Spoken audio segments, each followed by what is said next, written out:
Hola, saludos amigos. En este vídeo vamos a descubrir qué es exactamente esa legendaria sustancia alquímica conocida como la piedra filosofal, la cual contiene los secretos para el rejuvenecimiento físico, el elixir de la vida o la eterna juventud y finalmente para conseguir la inmortalidad.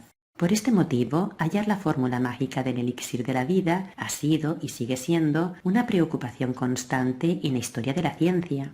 El origen de la piedra filosofal se atribuye a Enki, el Anunnaki que tras el diluvio fue conocido como Adán. Según escribió en el año 1620 Elias Moule en su obra titulada Gloria Mundi, la historia del elixir de la vida se remonta a Adán, quien adquirió el conocimiento de la longevidad y la inmortalidad, transmitiéndolo a los patriarcas bíblicos. Claro, fue por este motivo por el que los patriarcas vivieron largos años, como es el caso de Matusalén, el hijo de Enoc, que es el más longevo de la Biblia con casi 1000 años de edad. Todo lo relacionado con el grial, el elixir de la eterna juventud y la piedra filosofal aparece reflejado en un antiguo culto sumerio que se expandió hasta convertirse en una religión global y que se basa en la adoración a la serpiente como dios principal. Un culto en donde se adoctrina a la gente sobre las bondades de entregarle su vida como un sacrificio. La medicina que conocemos al día de hoy procede de la alquimia, en donde la serpiente y la copa del sacrificio aparecen reflejados. Una de las características de la alquimia es que en los escritos se establece un lenguaje que es confuso y esto se hace con la intención de despistar. Por este motivo, lo que llega por escrito es difícil de interpretar, difícil de comprender, ya que, por ejemplo, se llama piedra filosofal, sin embargo no se trata de una piedra. También los alquimistas hacen alusión a ciertos elementos químicos como es el azufre y el mercurio. Pero en realidad, el azufre se relaciona con el inframundo, que es un lugar del mundo subterráneo donde habita Satanás, mientras que el mercurio hace alusión al planeta llamado de igual manera. Esto aparece reflejado en la obra de Dante Alighieri, titulada La Divina Comedia, en donde se explica cómo Dante pudo cambiar su cuerpo en descomposición a un nuevo contenedor fresco. El canto séptimo del paraíso de Dante se desarrolla en el cielo de Mercurio. Luego aquí tenemos la alusión metafórica a este elemento que también se relaciona con Hermes. El motivo por el que se guarda tanto secreto sobre este asunto es porque en realidad, para conseguir la longevidad y luego la inmortalidad, hay que llevar a cabo rituales de sacrificio. Pero hay más. Previo a la muerte, hay que transmutar la energía humana, por lo que deben causar a las víctimas todo tipo de sufrimiento. Cuando se lleva a cabo este ritual en un importante vórtice de energía, se abre un portal del que salen entidades del bajo astral, también llamados los inmortales, porque en el mundo subterráneo no se envejece y muere como aquí en la superficie. Todos ellos son inmortales. Ellos causan aún más sufrimiento y en consecuencia transmutan así la energía humana. La relación entre los sacrificios, la inmortalidad y la apertura de portales de los que salen seres inmortales apareció reflejado en el siglo II antes de nuestra era, en la obra de Li Chao Chun, en la que podemos leer lo siguiente: «Haced sacrificios al horno y podréis hacer acudir a seres sobrenaturales. Cuando gocéis de vuestra longevidad prolongada, podréis ver a los bienaventurados. Cuando hayáis visto a los inmortales, ofreceréis sacrificio y seréis inmortales». Este es el camino que ha seguido el emperador amarillo. Por lo tanto, según este y otros escritos, para conseguir la inmortalidad se debe ofrecer sacrificios a Enki, el Mesías de los Anunnaki, que también es conocido como Cristo o Baal.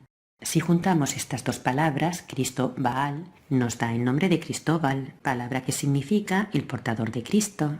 Hay una antigua historia escrita por Santiago de Borechin sobre San Cristóbal, en donde nos habla de la piedra filosofal y de su transformación hasta convertirse en piedra al servicio de Cristo. San Cristóbal es venerado tanto por la Iglesia católica como por la Iglesia ortodoxa, y esto tras haber sido ejecutado.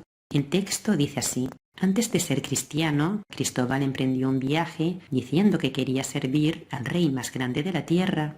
Entonces le enviaron a la corte de un rey muy poderoso, quien un día, al oír que un juglar pronunciaba el nombre del diablo, hizo aterrorizado la señal de la cruz. Cristóbal le preguntó: ¿por qué haces eso? A lo que el rey le respondió: porque temo al diablo. Él le dijo: si le temes, es que no eres tan poderoso como él. En este caso, quiero servir al diablo.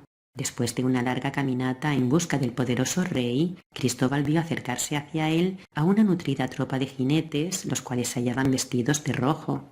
Su jefe, cubierto por una larga túnica negra, le dijo: ¿a quién buscas? Y él le respondió: «Busco al diablo para servirle». El jinete contestó: «Yo soy el diablo, sígueme». Y fue así como Cristóbal se incorporó a los seguidores de Satanás. Es necesario subrayar que hasta el mismo Satanás, que encarnó en repetidas ocasiones en la superficie, utilizó los sacrificios humanos para mantenerse no solo longevo, sino incluso inmortal. Este es el caso del conde de Saint-Germain, también conocido como el conde de Montecristo. Nacido a finales del siglo XVII en un castillo de los Montes Cárpatos, Saint-Germain era el hijo del último príncipe de Transilvania, Francisco Rákóczi II. En el siglo XVIII frecuentaba las cortes europeas, asesorando a los reyes y siendo muy respetado por su gran erudición, porque hablaba a la perfección 14 idiomas, y muchos de ellos eran lenguas muertas. Además, poseía vastos conocimientos sobre política, arte, ciencias, poesía, alquimia, pintura o música. Pero sobre todo, Saint-Germain fue conocido por ser inmortal. Aunque cuando llegó a la corte francesa contaba con cerca de 60 años, sin embargo, todas las fuentes le describieron como un hombre de unos 35 años, con una excelente forma física. Él mismo se presentaba a todos como alguien que había vivido en diferentes lugares durante las distintas etapas de su vida. En una carta que fue remitida a Federico el Grande de Prusia, Voltaire lo presentó con estas palabras: «El conde de Saint-Germain es el hombre que nunca muere y que todo lo sabe». La realidad es que mientras que sus conocidos iban envejeciendo, él se mantenía siempre igual, incluso más joven. En algunos escritos se encuentra reflejada una anécdota en la que el conde le aseguró a una anciana condesa que la había conocido cuando ella era joven. «Yo soy muy viejo», le dijo el conde sonriendo. Hay múltiples testimonios de personas que le vieron con el mismo aspecto físico, en lugares diferentes y con un intervalo de 50 años. Por este motivo Saint-Germain se convirtió en toda una leyenda en su época, empezando a correr todo tipo de rumores sobre su inmortalidad, como que había estado presente en las fiestas de la boda de Canaán. De hecho, cuando se introdujo en la masonería francesa, anunció que él era el más antiguo de todos los masones. Esto por no decir que había sido el propio fundador de la orden. También aseguró que había sido el asesor de Salomón y de la reina de Saba, y ya sabemos que el asesor de Salomón era Satanás. El caso es que Saint-Germain amenizaba las reuniones relatando detalles de sus conexiones con Cristo, Cleopatra o la reina de Saba. Aunque oficialmente se dice que murió en el año 1784, sin embargo, un año después se le vio en una conferencia privada muy importante con la reina Catalina de Rusia. También se le apareció como el Cristo resucitado a la princesa Lambá momentos antes de ser decapitada. En 1788, el conde de Chalon dijo haber conversado con él en la plaza San Marcos de Venecia. En 1793, el resucitado se le apareció a Jeanne de Barry, la última amante oficial del rey Luis XV de Francia, también en los momentos en los que esperaban el patíbulo. Y a principios del siglo XX, cuando el obispo levita de la Iglesia Católica Liberal paseaba por Roma, se encontró con el conde, quien iba vestido como cualquier caballero italiano, pudiendo conversar con él durante más de una hora. El misterio de su inmortalidad se encuentra en el hecho de que nunca nadie le vio comer ni beber.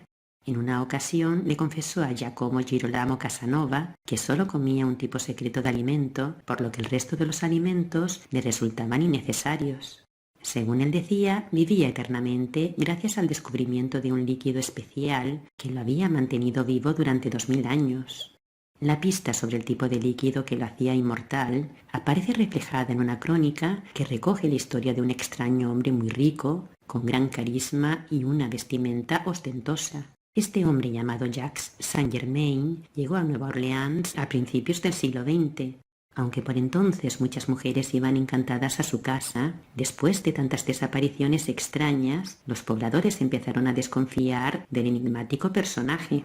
Tras varias denuncias, encontraron en su casa los cadáveres de las mujeres desaparecidas, las cuales presentaban extraños mordiscos, principalmente en el cuello, convirtiéndose esta en una de tantas leyendas que sobre vampiros hay en Luisiana. Y aquí tenemos la pista de lo que es exactamente el elixir de la eterna juventud, la sangre humana.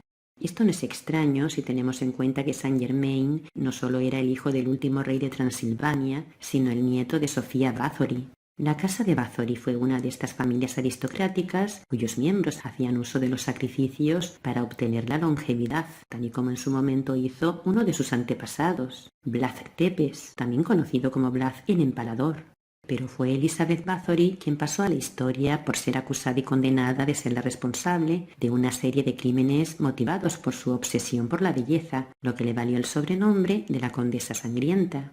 Elizabeth vivió a finales del siglo XVI y principios del XVII, convirtiéndose en una señora feudal de un importante condado de Transilvania. Se hallaba metida en todo tipo de intrigas políticas y gracias a su inmensa riqueza y a sus maquiavélicas artes pudo convertir a su primo Gábor Bathory en príncipe de Transilvania. En esa época comenzaron a escucharse rumores de que algo muy siniestro ocurría en su castillo, saliendo a la luz historias de que la condesa practicaba la magia negra, utilizando la sangre de las mujeres para mantenerse joven. Ella se bañaba literalmente en la sangre humana y de esta manera conseguía recuperar la juventud, pero también bebía la sangre directamente mediante mordiscos a sus víctimas. En el año 1609, debido a la falta de sirvientas en la zona como consecuencia de tantos crímenes que ya habían hecho desconfiar a la gente humilde, Elizabeth cometió el error que acabó con ella. La condesa comenzó a utilizar sus contactos para llevar a su casa a niñas y adolescentes de buenas familias con la excusa de educarlas y de que le hicieran compañía, pero algunas de ellas pronto comenzaron a morir por causas desconocidas. Como ahora las víctimas eran las hijas de los aristócratas, sus muertes fueron consideradas importantes, por lo que se llevó a cabo una investigación que condujo al descubrimiento en el castillo de Elizabeth de numerosas mujeres jóvenes muertas, las cuales habían sido previamente torturadas. Pero también había otras mujeres aún con vida, las cuales se hallaban en distintos estados de desangrado. Por todas partes había toneladas de ceniza y serrín, usados para secar la sangre que se vertía tan prodigamente en aquel lugar. Debido a esto, todo el castillo se hallaba cubierto de manchas oscuras y despedía un olor a putrefacción. El siniestro lugar también albergaba los diferentes artilugios de tortura, y entre estos artilugios cabe destacar una especie de sarcófago, el cual refleja la silueta de una mujer y por dentro posee afilados pinchos. El sarcófago se abría para introducir a la mujer y luego encerrarla para que los pinchos se incrustaran en su cuerpo. A partir de este descubrimiento, todos los seguidores de Elizabeth Bathory fueron decapitados y sus cadáveres quemados, mientras que ella fue condenada a cadena perpetua, una pena que implicaba también la confiscación de todas sus propiedades.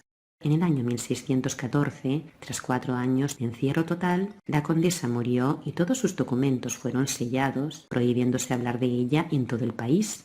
Entre la documentación se encuentra su diario personal, en donde ella contaba día por día a sus víctimas, con todo lujo de detalles, y esto hasta sumar un total de 612 jóvenes que habían sido torturadas y asesinadas.